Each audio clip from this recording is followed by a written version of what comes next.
Herkese tekrardan merhabalar. Kanalıma ve mutfağıma hoş geldiniz. Özel sosuyla bugün sizlere pazı sarması tarifi vermek istiyorum. Tarifimize ilk olarak pazalarımızı haşlayarak başlayalım. Seradan topladığım pazaları yıkadım. Sıcak suda haşlamaya bırakıyorum. Pazaların hepsini geniş bir tencerenin içine alalım.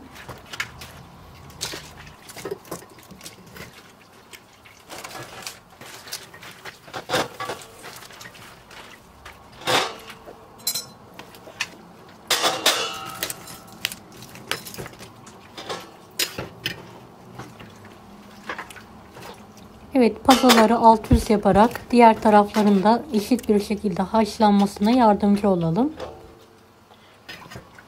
Evet, pazalar yumuşayınca hemen sudan çıkartalım. Geniş bir tepside soğumaya bırakalım. İç harcı için 100 gram kıyma, 2 su bardağı yıkanmış pirinç, yarım su bardağı yıkanmış bulgur üzerine ekleyelim. 2 adet kuru soğan, 1 demet de maydanoz kullandım.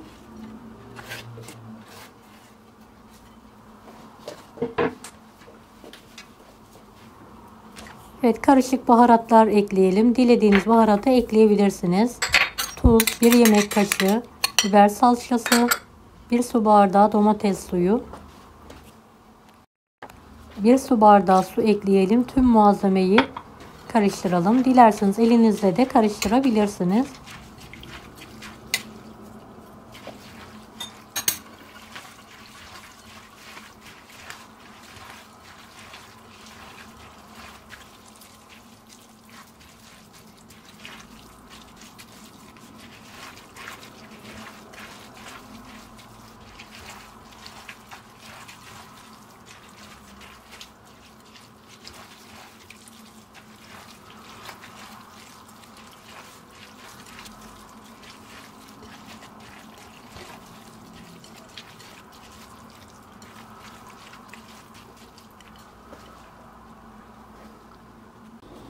Evet, pazaların kenarlarını kapatarak saralım.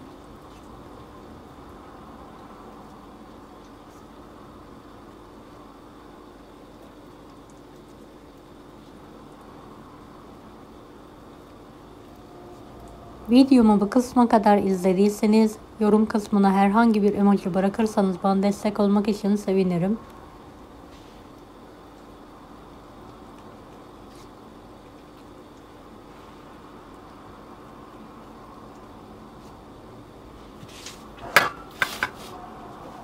Evet, pazı yapraklarını sarabilmek için sap kısımlarını keselim.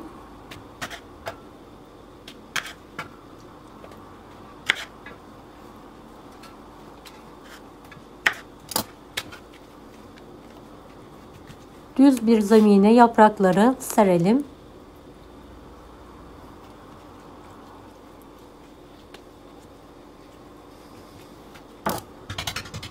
Damar kısımlarını bir bıçak arkası ile hafif bir şekilde bastıralım. Evet, hazırladığımız iç harçtan karıştırarak her birine pay edelim. Kenarlarını kapatarak saralım.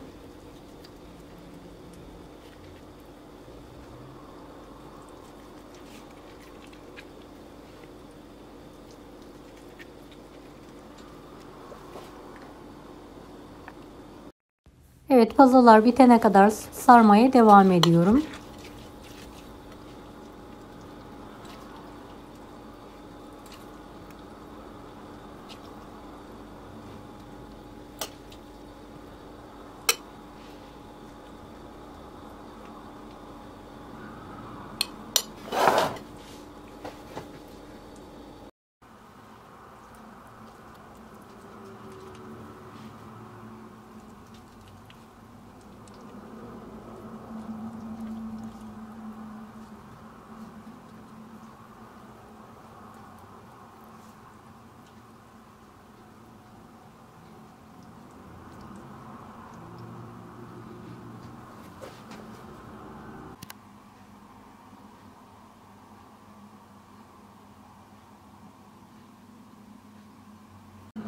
Evet, pazı yapraklarının hepsini sardım.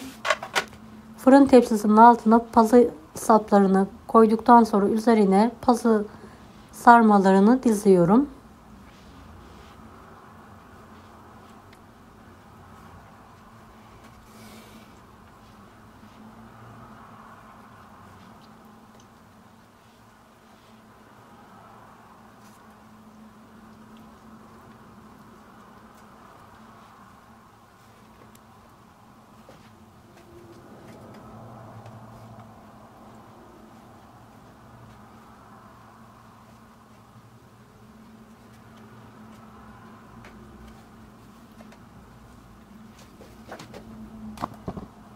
Bir buçuk su bardağı su, bir tatlı kaşığı tuzu karıştırarak tepsinin üzerine yayalım eşit bir şekilde. Yıkanmış fırın kağıdı ile kapatarak fırında suyu azalana kadar pişirmeye bırakalım.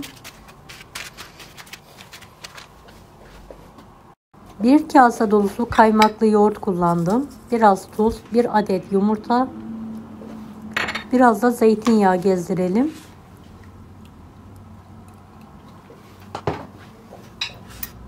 Evet, tüm malzeme homojen olana kadar karıştıralım.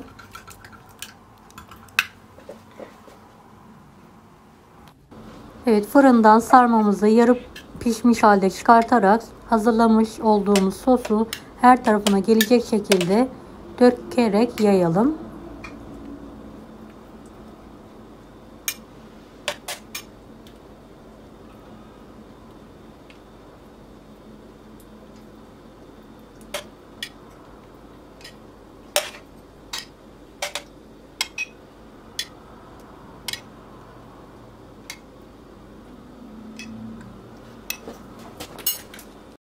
...170 dereceli fırında sosu kızarana kadar tekrardan fırına alarak pişirmeye devam edelim. Evet, sarmalarım çok güzel bir şekilde pişti. Servis tabağına alarak ikrama hazırlıyorum. Gerçekten çok lezzetli oldu. Deneyecek olanlara şimdiden kolaylıklar dilerim. Kanalıma ücretsiz abone olmayı unutmayın. Bir dahaki videolarda görüşmek üzere. Allah'a emanet olun. Hoşça kalın.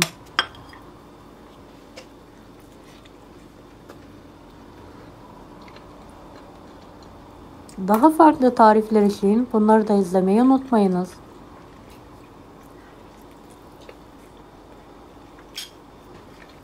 Afiyet şifa olsun herkese.